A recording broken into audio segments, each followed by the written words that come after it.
NACHAMISA panguva ino vari expected kuti valaunche a new political movement sezvamakangoona pamapost ake ari recent achitaura after resign from the Citizen Coalition for Change due to infiltration.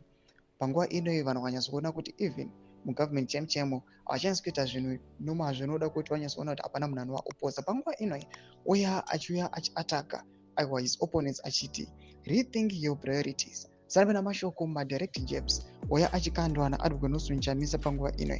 Don't subscribe or like on the bell icon. Tipinda paenda NACHAMISA mudanyora chiti rethink your priorities. So much money has been invested, wasted, and pumped into destroying one individual, this NACHAMISA. But then it doesn't work. It's not working, and it will not work. They have put so much money, cars, and much more into destroying your truly a fellow citizen who is merely trying to make a positive contribution and a difference. More money has been allocated to destroy than to build. Even more money is set aside just to decimate one person than is allocated to certain key ministries and essential priorities. How much money has been put to the spooky and nefarious organization like FAS? How much has been dedicated to headjet jobs and wicked schemes to corrupt, manipulate, and contaminate elections?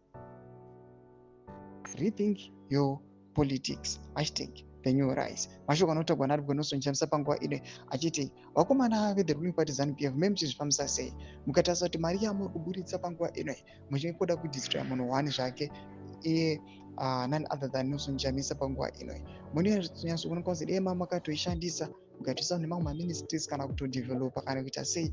Recently takaona vana mutuminuve vanyatsokuadmita kuti the economy yadonha pasi pava neeconomic chaos munyika yeZimbabwe. Zvonyatsoratidza kuti these guys they are misplacing their priorities. NACHAMISA uya achivaudza achiti rethink your priorities. Tudze mafungiro enyu muri kudii pamusoro pemashoko anobuda aitaurwa panguva ino NACHAMISA. Pinda comment section menu mafungiro enyu. Subscribe or like, hit on the bell icon.